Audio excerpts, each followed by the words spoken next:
ಜೈ ಶ್ರೀರಾಮ್. ನೀವು ನೋಡ್ತಾ ಇದ್ದೀರಾ ಟಿವಿ ವಿಕ್ರಮ. ನಾನು ಸೌಮ್ಯ ಸನಾತನಿ. ನಮ್ಮ ಟಿವಿ ವಿಕ್ರಮದ ಎಲ್ಲ ಕಾರ್ಯಕ್ರಮಗಳ ನೋಟಿಫಿಕೇಶನ್ ನಿಮಗೆ ಸಿಗಬೇಕಂತ ಹೇಳಿದ್ರೆ ನಮ್ಮ ಟಿವಿ ವಿಕ್ರಮ ಚಾನಲನ್ನು ಸಬ್ಸ್ಕ್ರೈಬ್ ಮಾಡಿ, ಹಾಗೆ ಬೆಲ್ ಬಟನ್ ಕ್ಲಿಕ್ ಮಾಡೋದನ್ನು ಖಂಡಿತ ಮರಿಬೇಡಿ. ವೀಕ್ಷಕರೇ, ಹಾಸನದ ಸಮಾವೇಶದಲ್ಲಿ ಪೌರುಷ ಮೆರೆದಂತಹ ಸಿಎಂ ಸಿದ್ದರಾಮಯ್ಯ ಅವರಿಗೆ ಹೈಕೋರ್ಟ್ ವಿಭಾಗೀಯ ಪೀಠದಲ್ಲಿ ದೊಡ್ಡ ಹಿನ್ನಡೆ ಆಗಿದೆ. ರಾಜ್ಯಪಾಲರ ವಿರುದ್ಧ ಸಮರ ಸಾರಿದಂಥ ಸಿದ್ದರಾಮಯ್ಯನವರಿಗೆ ವಿಭಾಗೀಯ ಪೀಠದ ಎದುರು ಮೊದಲ ಹಂತದ ಮುಖಭಂಗ ಆಗಿದೆ. ಕೋರ್ಟ್ ಫೀಸಿನ ಲಾಯರ್ ಅಭಿಷೇಕ್ ಮನು ಸಿಂಘ್ವಿ ಅವರ ವಾದ ಸಿದ್ದರಾಮಯ್ಯನವರನ್ನ ಬಚಾವ್ ಮಾಡೋದಕ್ಕೆ ಸಾಧ್ಯ ಆಗಲಿಲ್ಲ. ಅದೇ ರೀತಿ ಇನ್ನೊಬ್ಬ ಕಾಂಗ್ರೆಸ್ ಲಾಯರ್ ಕಪಿಲ್ ಸಿಬಲ್ ಕೈಯಿಂದನೂ ಸಿದ್ದರಾಮಯ್ಯನವರಿಗೆ ರಿಲೀಫ್ ಕೊಡಿಸೋದಕ್ಕೆ ಸಾಧ್ಯ ಆಗಲಿಲ್ಲ. ಹೈಕೋರ್ಟ್ನ ವಿಭಾಗೀಯ ಪೀಠ ನಿನ್ನೆ ಸಿದ್ದರಾಮಯ್ಯನ ವಿರುದ್ಧ ತೀರ್ಪು ಪ್ರಕಟ ಮಾಡಿಲ್ಲ. ವಿಚಾರಣೆಯನ್ನ ಜನವರಿ 25ಕ್ಕೆ ಮುಂದೂಡಿದೆ. ಇದು ಈಗ ಸಿದ್ದರಾಮಯ್ಯ ಅಂಡ್ ಅವರ ಲಾಯರ್ಗಳಿಗೆ ಚಿಂತೆ ಉಂಟು ಮಾಡಿದೆ. ಜನವರಿ 25 ಅಂದ್ರೆ ಇನ್ನು 54 ದಿನ ಇದೆ. ಲೋಕಾಯುಕ್ತದ ವರದಿ ಜನಪ್ರತಿನಿಧಿಗಳ ನ್ಯಾಯಾಲಯ ತಲುಪೋದಕ್ಕೆ ಇರುವಂತಹ ಡೆಡ್ಲೈನ್ ಡಿಸೆಂಬರ್ 24. ಇದರ ಮಧ್ಯ ಈಗ ಇಡಿ ಕಡೆಯಿಂದ ತಲೆಬಿಸಿ ಶುರುವಾಗಿದೆ. ಇಂಥ ಪರಿಸ್ಥಿತಿಯಲ್ಲಿ ಸಿದ್ದರಾಮಯ್ಯ ನೆಮ್ಮದಿಯಾಗಿ ಇರೋಕೆ ಹೇಗೆ ಸಾಧ್ಯ ಹೇಳಿ? ಒಂದು ವೇಳೆ ನಿನ್ನೆ ವಿಭಾಗೀಯ ಪೀಠದಲ್ಲಿ ಕಪಿಲ್ ಸಿಬಲ್ ಮತ್ತು ಅಭಿಷೇಕ್ ಸಿಂಘ್ವಿ ಅವರ ವಾದ ಸಕ್ಸಸ್ ಆಗಿದ್ದಿದ್ರೆ ಇಡೀ ಪ್ರಕರಣಕ್ಕೆ ತಡೆ ಬಂದು ಬಿಟ್ಟಿರ್ತಿತ್ತು. ಲೋಕಾಯುಕ್ತದ ತನಿಖಾ ವರದಿ ಕಸದ ಬುಟ್ಟಿ ಸೇರ್ಬೇಕಾಗಿತ್ತು ಅಥವಾ ಹೋಲ್ಡ್ ಮಾಡಬೇಕಾಗಿತ್ತು. ಇಡಿ ಕೂಡ ಸದ್ಯಕ್ಕೆ ವಾಪಸ್ ಹೋಗಬೇಕಾಗಿತ್ತು. ರಾಜ್ಯಪಾಲರಿಗೆ ಇದು ದೊಡ್ಡ ಸೋಲಾಗಿರ್ತಿತ್ತು.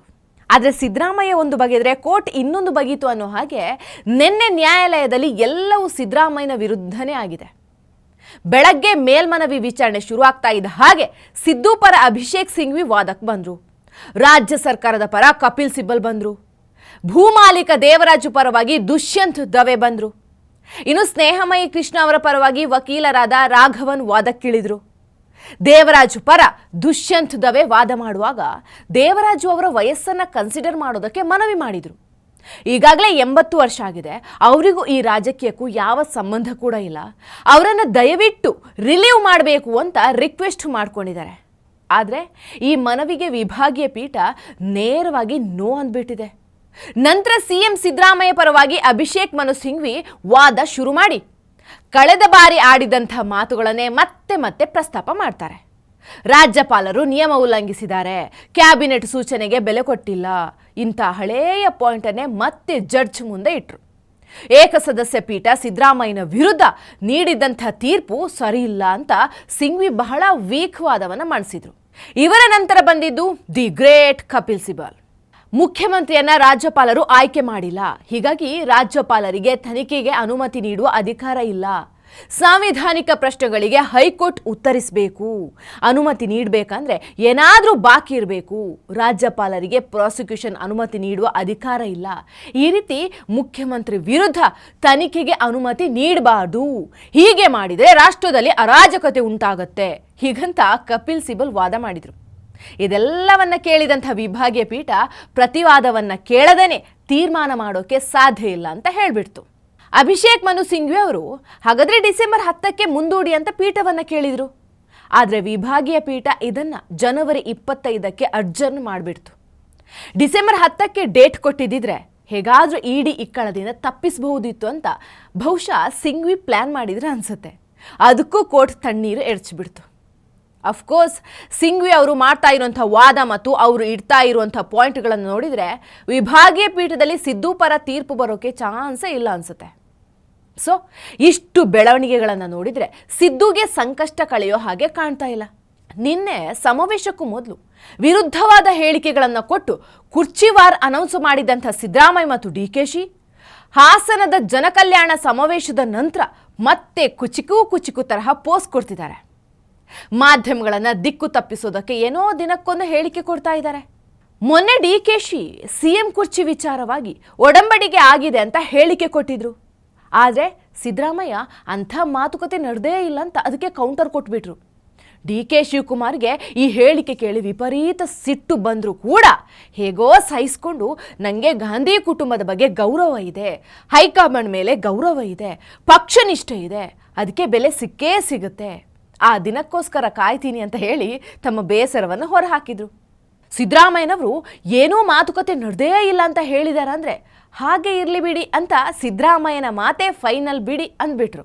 ನಮ್ಮ ನಡುವೆ ಒಂದು ಒಪ್ಪಂದ ಆಗಿದೆ ನಿಜ ಅಂತ ಹೇಳ್ತಾರೆ ಸರ್. ಅಧಿಕಾರಕ್ಕೆ ಬರೋಕೆ ಮುಂಚೆ ನಮ್ಮ ನಡುವೆ ಒಂದು ಒಪ್ಪಂದ ಆಗಿದೆ ಅಂತ ಡಿ.ಕೆ. ಶಿವಕುಮಾರ್ ಹೇಳಿದ್ದಾರೆ ಸರ್. ನೋಡಪ್ಪ, ಯಾವ ಒಪ್ಪಂದನೂ ಆಗಿಲ್ಲ. ಹೈಕಮಾಂಡು ಏನ್ ತೀರ್ಮಾನ ಮಾಡ್ತಿದ್ದಾರೆ ಅದಂತ ನಡ್ಕೊಳ್ಳೋದು ನಾವು. ಇಲ್ಲ, ಸದ್ಯಕ್ಕಾಗಲ್ಲ. ರೀಸಫಲ್ ಯಾರು ಹೇಳಿದ್ರು? ನಾವು ಹೇಳಿದ್ದೀವ?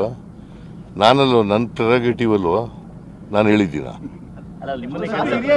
ನನ್ ಕೇಳ್ತಾ ಇದ್ದೀರಿ, ಇಲ್ಲ ಅಂತ ಹೇಳಿದ ಮೇಲೆ ಮುಗಿತಲ್ಲ.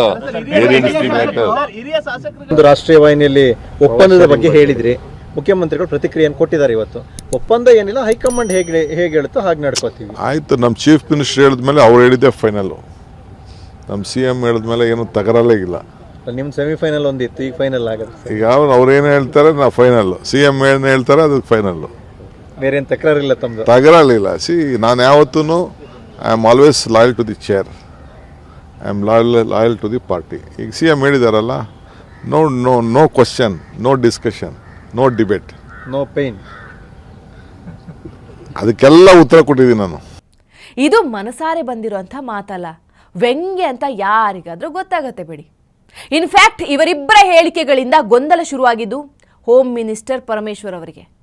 ಒಡಂಬಡಿಕೆ ಆಗಿದೆ ಅಂತ DK ಹೇಳ್ತಾರೆ, ಆಗಿಲ್ಲ ಅಂತ ಸಿದ್ದು ಹೇಳ್ತಾರೆ. ಯಾರನ್ನ ನಂಬೋದು? ನಿಜ ಏನು ಅಂತ ಅವರೇ ಹೇಳಬೇಕು ಅಂತ ಪರಂ ಗುಡುಗ್ಬಿಟ್ರು.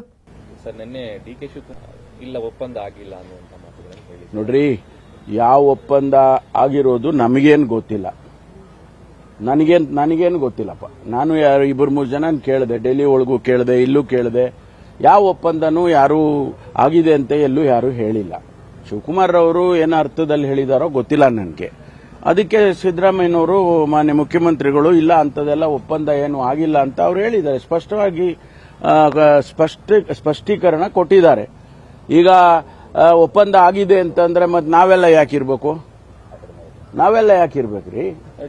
ಅವರಿಬ್ಬರೇ ರಾಜಕಾರಣ ಮಾಡಿ ಅವರಿಬ್ಬರೇ ನಡೆಸ್ಬಿಡ್ಲಿ, ಬೇರೆಯವ್ರು ಯಾರು ಇರೋದೇ ಬೇಡವಾ? ಅದೆಲ್ಲ ಆ ರೀತಿ ಏನೂ ಆಗ್ಲಿಕ್ಕೆ ಸಾಧ್ಯ ಇಲ್ಲ. ಅದರಿಂದ ಹೈಕಮಾಂಡ್ ಅಂತಿಮವಾಗಿ ಏನು ತೀರ್ಮಾನಗಳನ್ನು ಮಾಡ್ತಾರೆ, ನಾವು ಯಾರು ಕೂಡ ಹೈಕಮಾಂಡ್ ಅನ್ನ ಬಿಟ್ಟು ಹೋಗೋರಲ್ಲ. ಪಾಪ ಪರಮೇಶ್ವರ್ ಅವರು CM ಕುರ್ಚಿನೂ ಸಿಗದೆ, DCM ಹುದ್ದೆನೂ ಸಿಗದೆ, ಅಧ್ಯಕ್ಷ ಪಟ್ಟನೂ ಇಲ್ಲದೆ ಈಗಾಗಲೇ ಬಹಳ ನೊಂದುಬಿಟ್ಟಿದ್ದಾರೆ. ಇಂಥ ಸಿಚುವೇಶನಲ್ಲಿ ಅವರ ಹತ್ರ DK ಸಿದ್ದುನೋ ಅಂತ ಕೇಳಿದರೆ ಹೇಗಿರುತ್ತೆ ಹೇಳಿ? ಓಕೆ, ಈಗ ಸಮಾವೇಶ ಮುಗಿಯೋ ಹೊತ್ತಿಗೆ DK ಸಿದ್ದರಾಮಯ್ಯನವರಿಗೆ ಮತ್ತೆ ಬೆಣ್ಣೆ ಸವರಿದ್ದಾರೆ. ನಾನು ಸಿದ್ದರಾಮಯ್ಯನವರ ಹಿಂದೆ ಬಂಡೆ ತರಹ ಇಡ್ತೀನಿ ಅಂತ. ಕೆಡಿಸ್ಕೋಬೇಡಿ, ಮೈಸೂರಲ್ಲಿ ಈ ಬಂಡೆ DK ಶಿವಕುಮಾರ್ ಸಿದ್ದರಾಮಯ್ಯ ಜೊತೆ ಇರ್ತದೆ ಅಂತ ಹೇಳಿದ್ದೇನೆ. ಈಗೂ ಇರ್ತೀನಿ, ನಾಳೆನೂ ಇರ್ತೀನಿ, ಸಾಯೋವರೆಗೂ ಇರ್ತೀನಿ. DK ಶಿವಕುಮಾರ್ ಕಮ್ಮದಲ್ಲಿ ಇಟ್ಕೊಳ್ಳಿ ನೀವು. ಇದು ಈ ಕನಕಪುರದ ಬಂಡೆಯ ಇತಿಹಾಸ. ಇದರ ಒಳ ಅರ್ಥ ಏನು ಅಂತ ಎಲ್ರಿಗೂ ಗೊತ್ತಾಗಿರುತ್ತೆ ಬಿಡಿ. ಹಾಸನ ಸಮಾವೇಶದ ಟೈಮಲ್ಲಿ ಸಿದ್ದರಾಮಯ್ಯನವರಿಗೆ ವಿಭಾಗೀಯ ಪೀಠದ ಅಪ್ಡೇಟ್ ಬಂದಿದೆ. ಭಾರಿ ನಿರಾಸೆನೇ ಆಗಿದೆ. ತಮ್ಮ ಪರ ತೀರ್ಪು ಬಂದ್ರೆ ಅಲ್ಲಿ ಇನ್ನೂ ಕೂಡ ಜೋರಾಗಿ ಘರ್ಜಿಸೋ ಪ್ಲಾನ್ ಹಾಕಿದ್ದಂಥ ಸಿದ್ದುಗೆ ತೀರ್ಪು ಮುಂದೂಡಿರೋದ್ರಿಂದ ಬಹಳ ಡಿಸಪಾಯಿಂಟ್ ಆಗಿದೆ. ಜೊತೆಗೆ ಆತಂಕ ಕೂಡ ಶುರುವಾಗಿದೆ. CBI ಕೂಡ ಸಿದ್ದರಾಮಯ್ಯ ಅವರನ್ನ ಈಗ ಭಯಪಡಿಸ್ತಾ ಇದೆ. ED ಕಾಟ ತಪ್ಪಿಲ್ಲ, ಜನಪ್ರತಿನಿಧಿಗಳ ಕೋರ್ಟಲ್ಲಿ ಏನೂ ತೀರ್ಪು ಬರುತ್ತೋ ಗೊತ್ತಿಲ್ಲ. ಜನವರಿ 25ಕ್ಕೆ ಮುಂದೂಡಿರುವಂಥ ಕೇಸು ವಿಚಾರಣೆಗೆ ಬರೋ ಮೊದಲೇ ಹೆಚ್ಚು ಕಮ್ಮಿ ಆಗ್ಬಿಟ್ರೆ ಅಂತ ಆತಂಕದಲ್ಲಿದ್ದಾರೆ ಸಿದ್ದರಾಮಯ್ಯ. ಎಷ್ಟು ಕೋಟಿ ಕೊಟ್ಟು ಲಾಯರ್ಗಳನ್ನು ಕರೆಸಿದ್ರು ಕೂಡ ಏನೂ ಯೂಸ್ ಆಗ್ತಿಲ್ಲ. ಆರೋಪಗಳ ಅಡ್ವಾಂಟೇಜ್ ತಗೊಳ್ಳೋದಕ್ಕೆ ಕುರ್ಚಿ ಆಕಾಂಕ್ಷಿಗಳು ಕಾಯ್ತಾ ಇದ್ದಾರೆ.